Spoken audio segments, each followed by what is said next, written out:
Hello and welcome to Jamia journalism junction. आज की इस वीडियो में हम लोग बात करने वाले हैं जामिया के जर्नलिज्म के दो कोर्सेज के बारे में, एमए इन मास कम्युनिकेशन और एमए इन कन्वर्जेंट जर्नलिज्म के बारे में कि ये एग्जाम किस तरह से होता है, एग्जाम की प्रिपरेशन आप किस तरह से कर सकते हो, आपको क्या क्या चीजें पढ़नी चाहिए, क्या क्या चीजें आपको अवॉइड करनी चाहिए। तो कुल मिलाकर ये सारी चीजों को लेकर आज की इस वीडियो में हम लोग डिस्कशन करने वाले हैं। तो ये आपका एक तरह का मॉडल लेक्चर है, मैं आपको प्रोवाइड करा रहा हूं। अगर आप फुल कोर्स चाहते हैं तो आप डिस्क्रिप्शन बॉक्स में व्हाट्सएप चैनल का लिंक दिया हुआ है, गूगल फॉर्म का लिंक दिया हुआ है, आप उसे क्लिक करके गूगल फॉर्म को फिल कर सकते हो या फिर व्हाट्सएप चैनल से मुझसे जुड़ सकते हो। वहां मैं आपके जितने भी डाउट्स हैं उसको क्लियर कर दूंगा। चलिए आगे बढ़ते हैं हम लोग।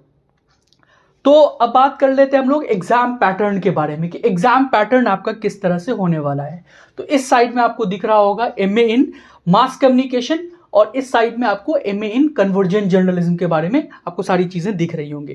तो पहले हम लोग बात कर लेते हैं एमए इन मास कम्युनिकेशन के बारे में कि एमए इन मास कम्युनिकेशन का पेपर किस तरह से होता है। तो एमए इन मास कम्युनिकेशन का जो पेपर होगा 300 मार्क्स का आपका पेपर होता है। ठीक है, 300 मार्क्स का आपका टोटल पेपर होता है जिसमें दो स्टेजेस में एग्जाम होते हैं। फर्स्ट स्टेज आपका रिटन एग्जाम होता है और सेकेंड स्टेज जो होगा आपका वो होगा इंटरव्यू और पोर्टफोलियो राउंड। तो रिटन एग्जाम जो होता है फर्स्ट स्टेज वो होता है 200 मार्क्स का। 200 मार्क्स का आपका रिटन एग्जाम होगा जिसमें से 180 मार्क्स के आपके सब्जेक्टिव क्वेश्चंस पूछे जाएंगे और 20 मार्क्स के आपके एमसीक्यूज मल्टीपल चॉइस क्वेश्चंस आपसे पूछे जाते हैं। ठीक है, तो 200 नंबर का आपका क्या हो गया, आपका रिटन एग्जाम हो गया। इसको अगर आप क्वालिफाई कर लेते हो तो क्वालिफाई करने के बाद एक लिस्ट आती है जामिया रिलीज करता है, उसमें से आपको बुलाया जाता है इंटरव्यू राउंड के लिए। इंटरव्यू में आपको कहा जाता है पोर्टफोलियो भी साथ साथ सबमिट करने के लिए। पोर्टफोलियो में क्या क्या चीजें होती है इसको लेकर अभी हम लोग डिस्कशन करने वाले कि पोर्टफोलियो किस तरह से बना सकते हैं, पोर्टफोलियो में क्या क्या चीजें आप इंक्लूड कर सकते हो, ये सारी चीजें हम लोग आगे के स्लाइड्स में देखेंगे। तो इंटरव्यू का वेटेज कितना होता है 45 मार्क्स का और पोर्टफोलियो का वेटेज कितना होता है 55 मार्क्स। फिर इंटरव्यू पोर्टफोलियो हो जाएगा तो 300 मार्क्स का आपका एक फाइनल कट ऑफ जामिया अपनी वेबसाइट पर जारी करता है। उसमें से अगर आप उस कट ऑफ के अंदर में आ जाते हैं तो आपका सिलेक्शन हो जाएगा। ठीक है, तो इस तरह से आपका एग्जाम होता है। उसके बाद हम लोग बात कर लेते हैं 200 नंबर का आपका पेपर हो गया, 100 नंबर का आपका इंटरव्यू और पोर्टफोलियो सेशन हो गया। तो ये सारी चीजें मैंने मास कम्युनिकेशन के बारे में बता दी। सेम चीज आपको कन्वर्जेंट जर्नलिज्म के बारे में भी देखना है। कन्वर्जेंट का भी सेम तरह का पैटर्न होता है। 300 मार्क्स का आपका टोटल एग्जाम होता है जिसमें दो स्टेजेस में एग्जाम होंगे।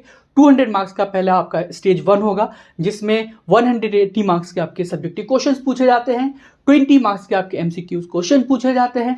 ठीक है, इसको क्वालिफाई कर लेते हो तो आपको इंटरव्यू पोर्टफोलियो राउंड के लिए बुलाया जाता है। सेम पैटर्न जैसे मैंने मास कम्युनिकेशन में बताया सेम कन्वर्जेंट जर्नलिज्म में भी होता है। और एक डेवलपमेंट कम्युनिकेशन कोर्स है उसमें भी सेम चीजें होती है जिसके बारे में हम लोग सेपरेट अलग वीडियो में हम लोग बात करेंगे। आज की वीडियो में फिलहाल मैं बता रहा हूं आपको मास कम्युनिकेशन और कन्वर्जेंट जर्नलिज्म के बारे में। ठीक है, चलिए अब अगले स्लाइड की तरफ बढ़ते हैं। अब देखते हैं क्वेश्चन के पैटर्न के बारे में कि क्वेश्चन का पैटर्न किस तरह से होता है, क्या क्या चीजें क्वेश्चन में पूछे जाते हैं। तो देखो एमए इन मास कम्युनिकेशन और दूसरी तरफ एमए इन कन्वर्जेंट जर्नलिज्म। तो एमए इन मास कम्युनिकेशन में मैंने कहा आपका 20 एमसीक्यूज होता है। तो एमसीक्यूज किस तरह के होते हैं, क्वेश्चन पूछे जाएंगे। तो एमसीक्यूज आपके पूछे जाएंगे based on films, literature, GK, general knowledge, general awareness, national international current affairs. तो इस तरह के क्वेश्चंस आपके एमसीक्यूज पूछे जाते हैं। जो करंट में चीजें चल रही हैं उससे क्वेश्चन पूछा जाएगा। थोड़ा बहुत कल्चर से सवाल पूछ लिया जाता है। फिल्म से ज्यादा क्वेश्चंस पूछे जाते हैं क्योंकि एमए इन mass communication film based course है ज्यादातर, मतलब इसमें जर्नलिज्म का पोर्शन ज्यादा नहीं पढ़ाया जाता है। कन्वर्जेंट जर्नलिज्म में पूरा का पूरा कोर्स जो है वो जर्नलिज्म बेस्ड कोर्स है।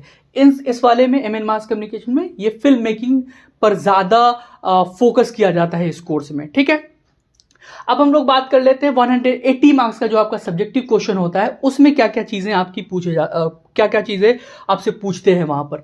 तो सब्जेक्टिव क्वेश्चन में इमेज बेस्ड स्टोरी होती है। आपको एक इमेज दिखा दी जाएगी और इमेज दिखाकर आपको कहा जाएगा कि इससे एक स्टोरी नैरेट करो।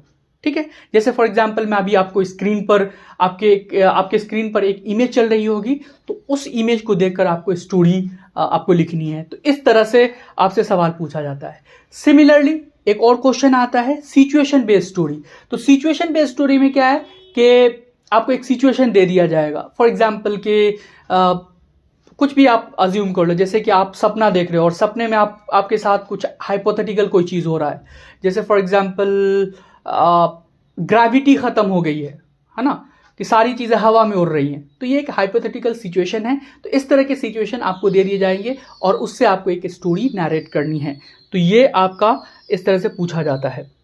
उसके अलावा आपसे कंटेम्प्रेरी फिल्म से सवाल पूछे जा सकते हैं, बॉलीवुड सिनेमा के करंट सिनेरियो के बारे में पूछा जा सकता है, फिल्म रिव्यूज़ के बारे में आपसे सवाल पूछा जा सकता है, OTT प्लेटफॉर्म्स के बारे में पूछा जा सकता है, ठीक है।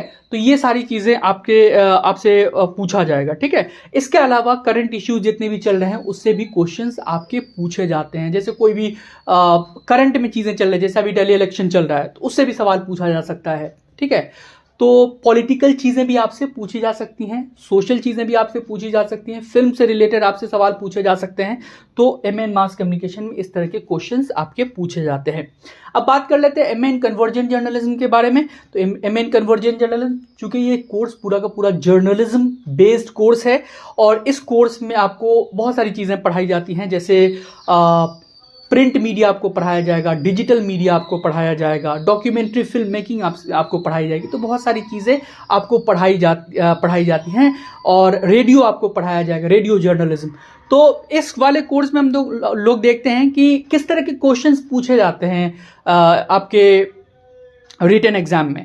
तो 20 मार्क्स का जो आपका रिटन एग्जाम होगा तो उसमें 20 मार्क्स का जो MCQ है उसमें आपसे सवाल पूछा जाता है, जैसे जनरल अवेयरनेस से सवाल पूछ लिया जाता है, ठीक है। स्टैटिक पोर्शन आपसे पूछा जाएगा, हिस्ट्री से कुछ क्वेश्चन पूछ लिया जाएगा, फिल्म से कुछ क्वेश्चन पूछ लिया जाएगा। इसके अलावा आपसे सवाल पूछा जा सकता है कि करंट इश्यूज में क्या क्या चीज़ें चल रही हैं, है ना, तो ये आपसे पूछ लिया जाता है। तो 20 MCQs होगा based on literature, awards, GK, national and international current affairs etcetera, ठीक है।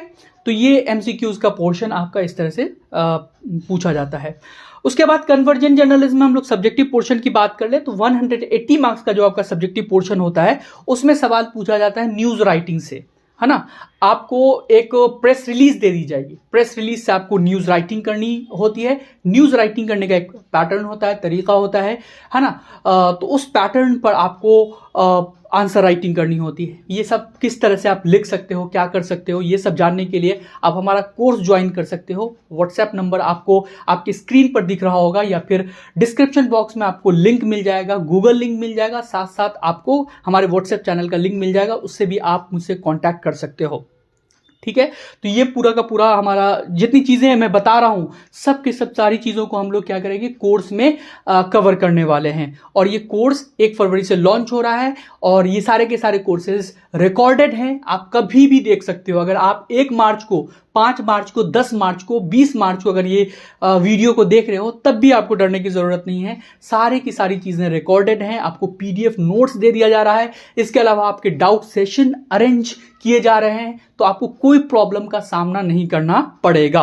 तो न्यूज़ राइटिंग MA इन कन्वर्जेंट जर्नलिज्म में पूछा जाता है। इसके अलावा क्या पूछा जा सकता है, तो कंटेम्प्रेरी इश्यूज से सवाल पूछे जा सकते हैं। जैसे मैंने अभी कहा दिल्ली इलेक्शन चल रहा है तो उससे सवाल पूछा जा सकता है ना। इजराइल पैलेस्टाइन अभी मुद्दा काफ़ी फिर से दोबारा से उठ रहा है, तो इसको लेकर आपसे सवाल पूछे जा सकते हैं, ठीक है। तो नेशनल इंटरनेशनल कंटेम्प्रेरी इश्यूज से काफ़ी सवाल पूछे जाते हैं। इसमें करीब करीब आपके 75 मार्क्स से लेकर 100 मार्क्स तक के क्वेश्चंस जो होते हैं आपके टोटल कंटेम्प्रेरी इश्यूज पर आपसे पूछे जाते हैं। कन्वर्जेंट जर्नलिज्म की मैं बात कर रहा हूं, इसलिए आपको न्यूज़पेपर पढ़ने की सख्त ज़रूरत है। करंट इश्यूज से आपको अपडेट रहने की काफ़ी ज़रूरत है अगर आप इस एंट्रेंस एग्जाम को क्वालिफाई करना चाहते हो।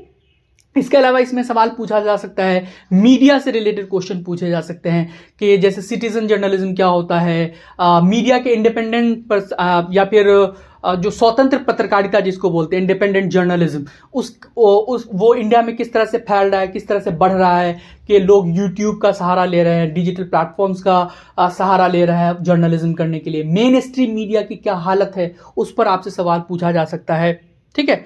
तो सब्जेक्टिव क्वेश्चन आपके इस तरह से कन्वर्जेंट जर्नलिज्म में पूछे जाते हैं और मास कम्युनिकेशन में इस तरह से पूछे जाते हैं। मैंने दोनों कोर्सेज के बारे में आपको बता दिया। चलिए अब हम लोग बात करते हैं कि क्या चीजें आपको पढ़नी चाहिए और क्या चीजें आपको नहीं पढ़नी चाहिए। ठीक है, तो देखिए एमसीक्यूज के लिए आपको क्या करना है मास कम्युनिकेशन में।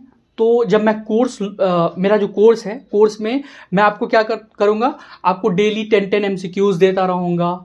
जिस तरह के क्वेश्चंस जामिया में पूछे जाते हैं, लास्ट 5 ईयर्स में जिस तरह के क्वेश्चन पूछे गए हैं, उन सारे पैटर्न पर आपके क्वेश्चन में डेली 10 आपको एमसीक्यूज देता चला जाऊंगा। तो आपके काफी अच्छे एमसीक्यूज तैयार होते चले जाएंगे। ठीक है, तो एमसीक्यू आपका इस तरह से हमारे कोर्स में तैयार होगा कि जैसे फॉर एग्जांपल अगर मैंने कोई एमसीक्यू में कुछ क्वेश्चन इस तरह से दे दिया कि फॉर एग्जांपल एक छोटा सा एग्जांपल ले लेते हैं कि अभी हमारे प्रेसिडेंट कौन है। ठीक है, फॉर एग्जांपल मैंने क्वेश्चन दिया कि हमारे प्रेसिडेंट अभी कौन है, तो आंसर द्रौपदी मुर्मू होगा। ठीक है, लेकिन इससे बहुत सारे और भी क्वेश्चन बन सकते हैं। पहले प्रेसिडेंट कौन थे, तो इस तरह से आपको मैं पढ़ाऊंगा। ठीक है, पहले प्रेसिडेंट कौन थे, अभी वाइस प्रेसिडेंट कौन है, चीफ जस्टिस ऑफ इंडिया को शपथ कौन दिलवाता है ना। तो इस तरह के राष्ट्रपति से रिलेटेड, प्रेसिडेंट से रिलेटेड जितने भी क्वेश्चन आपके बनेंगे, एग्जांपल मैंने एक बेसिक सा दिया है, तो इस तरह के जितने भी क्वेश्चन बनेंगे, एक क्वेश्चन से बहुत सारे क्वेश्चंस बनते हैं। ठीक है, अगर मैं डेली आपको 10 एमसीक्यूज करवा रहा हूं, मतलब मैं डेली के आपके 50 एमसीक्यूज करवा रहा हूं, मतलब 10 एमसीक्यूज देने का मेरा मतलब है कि उस क्वेश्चन से आप बहुत सारे और भी क्वेश्चन निकाल पाओ, ताकि तैयारी आपकी और भी अच्छी होती चली जाए। जैसे मास कम्युनिकेशन में फिल्म से क्वेश्चन पूछा जाता है। जैसे फॉर एग्जांपल मैं आपको कोई क्वेश्चन दे दूंगा जिससे आपसे सवाल पूछा जाएगा कि डायरेक्टर कौन है ना। जैसे फॉर एग्जांपल अगर हम लोग बात कर लेते, पुरानी फिल्मों से काफी पूछे जाते हैं सवाल कि मान लेते मुगल आजम फिल्म के डायरेक्टर कौन है ना। तो इसका आंसर क्या आसिफ है। लेकिन अब वहां पर सवाल देने का मेरा मतलब यह है कि आपको पीछे बहुत सारी जो क्लासिकल मूवीज हैं, पुरानी मूवीज हैं, जिस पर काफी डिस्कशन हो चुका है, काफी बातें होती हैं, तो उस तरह की मूवीज के डायरेक्टर, राइटर, इन सारे लोगों का नाम आपको याद रखना पड़ेगा। तो कोर्स में मैं सारी चीजें आपको बताता हूं। ठीक है, सब्जेक्टिव आंसर राइटिंग के लिए आपको क्या करना चाहिए भाई, तो आपको सब्जेक्टिव आंसर राइटिंग के लिए आपको न्यूज़पेपर पढ़ना चाहिए, डेली आंसर राइटिंग की प्रैक्टिस करनी चाहिए। तो आंसर राइटिंग की प्रैक्टिस के लिए मैं डेली आपको नोट्स के साथ साथ मॉडल आंसर्स दे रहा हूं। साथ साथ आपको मैं मॉडल पेपर टेस्ट आपके कंडक्ट करवा रहा हूं। 20 मॉडल पेपर्स आपके कंडक्ट होने हैं। 20 मॉडल पेपर्स, समझ रहे हो, अगर आप 20 मॉडल पेपर्स को करके चले जाओगे तो आपका टाइम मैनेजमेंट अच्छा हो जाएगा, आपकी राइटिंग स्किल अच्छी हो जाएगी। इसके अलावा मैं अगर आपके आंसर राइटिंग पर फीडबैक दूंगा तो आपको कोई प्रॉब्लम का सामना नहीं करना पड़ेगा, इजीली आपका रिटन एग्जाम क्वालिफाई हो जाएगा। और साथ साथ मैं पोर्टफोलियो पर भी आपको अपने कोर्स में तैयार करता चला जाऊंगा। अभी 2-3 महीने आपके बचे हुए हैं, तो इन 2-3 महीनों में आप पोर्टफोलियो किस तरह से तैयार कर सकते हो, इसके बारे में भी हम लोग कोर्स में डिस्कशन करने वाले हैं। इसके अलावा आपको एमएन मास कम्युनिकेशन में शॉर्ट स्टोरीज आपकी पूछी जाती है, मतलब आपको इमेज देकर या फिर सिचुएशन दे दिया जाता है, उससे आपको स्टोरी नैरेट करनी होती है। तो इसके लिए आपको क्या करना चाहिए, तो आपको जितनी से जितनी ज्यादा हो सके शॉर्ट स्टोरीज आप पढ़ सकते हो। बहुत सारी आपको ऑनलाइन आपको न्यूज स्टोरीज मिल सकती है, यूट्यूब पर आपको बहुत सारी शॉर्ट न्यूज स्टोरीज मिल जाती है। तो उन सारी चीजों को देखिए, पढ़िए, किस तरह से लिखा जाता है एक स्टोरी को, उस पर ध्यान दीजिए। बाकी आप कोर्स ज्वाइन करेंगे तो सारी चीजें मैं आपको वहां पर डिटेल में बताऊंगा। कन्वर्जेंट जर्नलिज्म की अगर हम बात करें तो कन्वर्जेंट जर्नलिज्म में उसी तरह से आपको पढ़ना है, जैसे मैंने प्रेसिडेंट का एग्जांपल देकर बताया है। तो उसी तरह के जितने भी आपको नोट्स दिए जाएंगे तो उसमें बहुत सारे और भी क्वेश्चंस आपको प्रोवाइड कराता चला जाऊंगा। तो क्वेश्चन से क्वेश्चन बनाने की आपके अंदर हैबिट होनी चाहिए, और आपको उस तरह से अगर पढ़ते चले जाओगे तो एमसीक्यूज आपका इजीली कवर हो जाएगा। कन्वर्जेंट जर्नलिज्म में एमसीक्यूज आपके कंटेम्प्रेरी इशू से काफी पूछे जाते हैं। ठीक है, इसके अलावा आपसे क्वेश्चन पूछे जाए, स्टैटिक पोर्शन भी आपसे काफी पूछा जाता है, हिस्ट्री से, कल्चर से थोड़ा बहुत क्वेश्चन आपसे पूछा, डांस से क्वेश्चन पूछ लिया जाएगा, फिल्म से क्वेश्चन पूछा जा सकता है। तो एमसीक्यूज इस तरह से आप लोग तैयार करते चले जाएंगे। बाकी नोट्स में सारी चीजें आपको दे दी जाएंगी, तो आपको कोई दिक्कत का सामना नहीं करना पड़ेगा। सब्जेक्टिव आंसर राइटिंग के लिए मैंने बताया, न्यूज राइटिंग के लिए आपको मैं न्यूज लिखना सिखाऊंगा। न्यूज के लिए इन्वर्टेड पिरामिड टेक्निक होता है। इसके अलावा न्यूज में जब आप लिखते हो तो न्यूज में जो इनिशियल पैराग्राफ्स होते हैं, 2-3 पैराग्राफ शुरू के, उसमें आपको सारे मतलब व्हाट, वेयर, हाउ, इन सारे क्वेश्चंस का आंसर करते हुए आपको शुरू के पैराग्राफ्स को लिखना होता है। ठीक है। इन्वर्टेड पिरामिड टेक्निक के बारे में बताऊंगा, न्यूज राइटिंग किस तरह से करते हैं उसके बारे में हम लोग डिस्कस करेंगे, ठीक है। अगर आप इन सारी चीज़ों को देखना चाहते हो तो फिर मैं कहूँगा कोर्स ज्वाइन कीजिए। कोर्स में सारी चीज़ें मैं डिटेल में आपको बताऊंगा, मॉडल पेपर टेस्ट सीरीज आपको करवाऊंगा, तो आपके आंसर राइटिंग प्रैक्टिस हो जाएगी। आपको आंसर किस तरह से लिखना है वो भी मैं आपको मॉडल आंसर प्रोवाइड करूंगा, तो वो सारी चीज़ें हो जाएंगी। बाकी इसमें जो कंटेम्प्रेरी इश्यूज से काफ़ी सवाल पूछे जाते हैं, तो ज़्यादा से ज़्यादा न्यूज़पेपर पढ़ने की आदत डाल लीजिए। न्यूज़पेपर जितना पढ़ेंगे आपके लिए उतना ज़्यादा फायदा होगा इस एंट्रेंस एग्जाम को तैयार करते दौरान या फिर इसको क्रैक करने के लिए, ठीक है। चलिए अब हम लोग अगले स्लाइड की तरफ बढ़ते हैं कि एक अच्छा आंसर किस तरह से लिखा जाता है। तो एक अच्छा आंसर लिखने के लिए कुछ पॉइंट्स मैंने बताया है कि क्लैरिटी ऑफ थॉट, मतलब आप जो चीज़ लिख रहे हो उसको लेकर आपके अंदर क्लैरिटी हो, कोई कंफ्यूजन ना हो, जो बात लिख रहे हो, जो बात आप सोच रहे हो वो आप कॉपी पर दर्ज कर पाएं, तो क्लैरिटी ऑफ थॉट आपके अंदर होनी चाहिए। दूसरी चीज़ इंफॉर्मेशन, अगर आपसे क्वेश्चन पूछा जा रहा है, जैसे फॉर एग्जांपल मैंने इजराइल पैलेस्टाइन का भी एग्जांपल लिया था, तो उसके हिस्टोरिकल बैकग्राउंड के बारे में, क्या क्या चीज़ें रिसेंट में चल रही हैं उसके बारे में आपके पास काफ़ी इंफॉर्मेशन होनी चाहिए। तो इंफॉर्मेशन आपके पास हो, है ना। ऐसा नहीं है कि आप एंट्रेंस एग्जाम लिख रहे हो तो कुछ भी सवाल पूछा तो आप अपने मन से बनाकर कुछ भी लिख रहे हो, ऐसा नहीं होना चाहिए। क्लैरिटी ऑफ थॉट, आपके पास अगर ओपिनियन है तो ओपिनियन में आपकी क्लैरिटी होनी चाहिए। दूसरी चीज़, आप जो भी बात बोलोगे तथ्य के साथ, इंफॉर्मेशन के साथ, फैक्ट के साथ आप अपनी बात को रखोगे। तीसरी चीज, एग्जाम्पल्स के साथ अपनी बातों को रखोगे। कोई भी चीज को प्रूफ करने के लिए आपको एग्जाम्पल का सहारा लेना पड़ेगा। जैसे आप अपना ओपिनियन कुछ भी दे रहे हो तो उस ओपिनियन को प्रूफ करने के लिए आप एग्जाम्पल्स दो। एग्जाम्पल से चीजें इजीली प्रूव हो जाती हैं। इसके अलावा एग्जाम्पल के साथ साथ आप कोई फैक्ट रख सकते हो, फैक्ट के बेसिस पर भी आपका जो ओपिनियन है वो प्रूव हो जाता है। तो जो भी आपका ओपिनियन है, ओपिनियन देते वक्त उसको प्रूव आपको करना चाहिए, उसको जस्टिफाई करना चाहिए। जस्टिफाई करने के लिए एग्जाम्पल, फैक्ट्स का आपको सहारा लेना है, ठीक है। रिसेंट डेटा, जैसे क्वेश्चन आपसे पूछ लिया जाएगा कि जैसे इंडिया में फॉर एग्जांपल विमेन एजुकेशन को लेकर, एक छोटा सा एग्जांपल दे रहा हूँ, विमेन एजुकेशन को लेकर, या फिर बहुत सारी ऐसी चीज़ें जैसे पोल्यूशन को लेकर क्वेश्चन पूछा जा सकता है, क्लाइमेट चेंज को लेकर आपसे सवाल पूछा जाएगा अगर, तो आपके पास कुछ डेटा होगा, कुछ फैक्ट होगा। पॉवर्टी से क्वेश्चन पूछा जा सकता है अगर, तो आपके पास अगर पॉवर्टी से रिलेटेड कुछ फैक्ट है ना, हंगर इंडेक्स का कुछ आपके पास डेटा है ना, इंडिया की क्या हालत है जीडीपी के पर्सपेक्टिव से, तो ये सारी चीज़ों को लेकर आपके पास डेटा होना चाहिए। तो आप अपनी बात को जस्टिफाई करने के लिए अगर आप डेटा, फैक्ट के साथ अपनी बात को रखोगे तो आपका आंसर उतना ज़्यादा मजबूत होता चला जाता है। ये बहुत ज़्यादा इंपॉर्टेंट नहीं है, लेकिन हैंड राइटिंग अगर आपकी अच्छी है तो हैंड राइटिंग ये प्लस पॉइंट हो जाता है आपके आंसर राइटिंग को। आपके कहीं ना कहीं किसी के भी हाथ से नंबर फिसल जाता है अगर आपकी हैंड राइटिंग अच्छी है, ठीक है। इसके अलावा पैराग्राफ्स में आप आंसर लिखिए, ज़्यादा से ज़्यादा कोशिश कीजिए, क्योंकि न्यूज़पेपर वगैरह आप पढ़ते होगे तो न्यूज़पेपर में चीज़ें जो लिखी होती है वो पैराग्राफ्स में होती है। क्योंकि आपका पूरा का पूरा कम्युनिकेशन और जर्नलिज्म का एंट्रेंस एग्जाम है, तो कोशिश कीजिए कि आप अपने आंसर को, आप अपने पॉइंट्स को, आप अपने ओपिनियंस को पैराग्राफ में लिखने की कोशिश कीजिए, ठीक है। तो इस तरह से आपको चीज़ों को करना है। क्या चीज़ें आपको अवॉइड करनी चाहिए आंसर लिखते दौरान, तो क्या चीज़ें आपको अवॉइड करनी चाहिए, तो आप गंदगी मत फैलाइए, है ना। पैराग्राफ्स को मिक्स मत कीजिए, सेपरेट पैराग्राफ लिखिए। एक पैराग्राफ में एक थॉट के बारे में लिखिए, उसको प्रूफ कीजिए, जस्टिफाई कीजिए। फिर आपका थॉट चेंज हो रहा है, पैराग्राफ चेंज कीजिए, फिर पैराग्राफ चेंज कीजिए। तो पैराग्राफ चेंज कर करके अगर आप लिखेंगे तो आपका आंसर और ज़्यादा अच्छा होता चला जाता है। तो पैराग्राफ्स को ना मिलाएं। इसके अलावा अवॉइड बिग पैराग्राफ्स, बड़े बड़े पैराग्राफ्स नहीं लिखिए, छोटे छोटे पैराग्राफ्स में आप अपने आंसर राइटिंग को कीजिए, ताकि पढ़ने में भी आसानी होती है। और वही मैंने कहा कि क्लैरिटी ऑफ थॉट, मतलब जो थॉट आपके पास है वो भी इजीली आपकी कॉपी पर वो चीज़ें लिखाती हुई चली जाती हैं, ठीक है।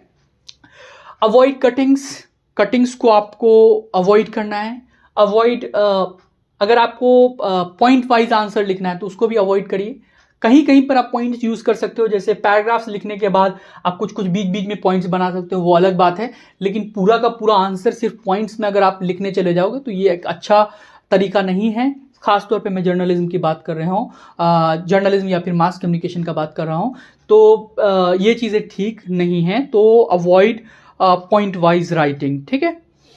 ओपिनियन बहुत ज़्यादा देने से बचना है, फैक्ट्स पर बात रखनी है, तो अवॉइड ओपिनियन। ओपिनियन मतलब क्या है, ओपिनियन आप दे सकते हो लेकिन ओपिनियन फैक्ट पर आपका बेस्ड होना चाहिए, आप उसको जस्टिफाई कर पा रहे हो या नहीं कर पा रहे हो, ये चीज़ें काफ़ी इंपॉर्टेंट हो जाती हैं, ठीक है। उसके बाद हम लोग बात कर लेते हैं पोर्टफोलियो। बहुत लोग सवाल पूछते हैं कि पोर्टफोलियो किस तरह से बनाएं, तो पोर्टफोलियो के लिए आपको क्या क्या चीज़ें आप पोर्टफोलियो में लगा सकते हो। अगर आपने कुछ न्यूज़पेपर में या फिर मैगजीन में या फिर किसी डिजिटल पोर्टल पर आपने कुछ स्टोरीज करी है तो आप उसको लगा सकते हो। तो टेक्स्ट न्यूज़ स्टोरी अगर आपने कहीं पर बनाई है, कहीं पर लिखी है, तो उसको आप लगा सकते हो पोर्टफोलियो में। इसके अलावा फोटो स्टोरीज, आपने अगर बहुत सारी फोटोज क्लिक करी हुई हैं या फोटो स्टोरीज की हुई हैं तो उसको लगा सकते हो। वीडियो स्टोरीज अगर आपने की होंगी अगर, तो वो लगा सकते हो। वीडियो न्यूज स्टोरी की मैं बात कर रहा हूँ। डॉक्यूमेंट्री अगर आपने बनाई होगी तो वो आप लगा सकते हो। अगर आपने कहीं पर एंकरिंग की है तो वो लगा सकते हो। कहीं पर आपने इंटर्नशिप की है तो सर्टिफिकेट आप लगा सकते हो, लेकिन सर्टिफिकेट 2-3 से ज़्यादा आपको नहीं लगाना होता है। इसके अलावा अगर आपने शॉर्ट फिल्म्स बनाई हैं तो शॉर्ट फिल्म आप डाल सकते हो। डॉक्यूमेंट्रीज के बारे में मैंने बता दिया, डॉक्यूमेंट्रीज आप डाल सकते हो। अगर आपने कहीं पर शॉर्ट स्टोरीज लिखी है, कोई बुक पब्लिश है आपकी, तो वो भी आप लिख सकते हो। आपने कहीं पर यूट्यूब पर एक्सप्लेनर न्यूज़ स्टोरी बनाई है, एक्सप्लेनर न्यूज़ मतलब कोई न्यूज़ को आप अगर एक्सप्लेन कर रहे हो तो उस तरह की एंकरिंग में वो सारी चीज़ें आ जाएंगी, तो वो अगर आप कर सकते हो। अगर आपने वीडियो एडिटिंग की है तो वो भी आप लगा सकते हो। इसके अलावा अगर आपके पास अदर क्रिएटिव वर्क है तो वो भी आप लगा सकते हो, ठीक है। तो ये सारी चीज़ें हैं। अगर आप इन सारी चीज़ों को और अच्छे से करना चाहते हो और तैयारी करना चाहते हो तो आप हमारा कोर्स आप ज्वाइन कर सकते हो। लिंक आपको डिस्क्रिप्शन बॉक्स में दे दिया जाएगा। इसके अलावा आपको व्हाट्सएप नंबर में मेरा आपको स्क्रीन पर दिख रहा होगा, तो उससे भी आप मुझसे कांटेक्ट कर सकते हो। बैच आपका 1 फरवरी से शुरू हो रहा है। सारे के सारे कोर्सेज रिकॉर्डेड है, तो 1 फरवरी एक कट ऑफ इसलिए है कि 1 फरवरी से आपके जो रिकॉर्डेड सेशन है मिलने शुरू हो जाएंगे। इसके अलावा आपके डाउट सेशन अरेंज कराए जाएंगे, मॉडल पेपर टेस्ट आपका कंडक्ट कराया जाएगा हर वीक। तो ये सारी चीज़ें हैं। अगर आप ज्वाइन करना चाहते हो कोर्स तो आप मुझसे कांटेक्ट कर सकते हो। Thank you so much.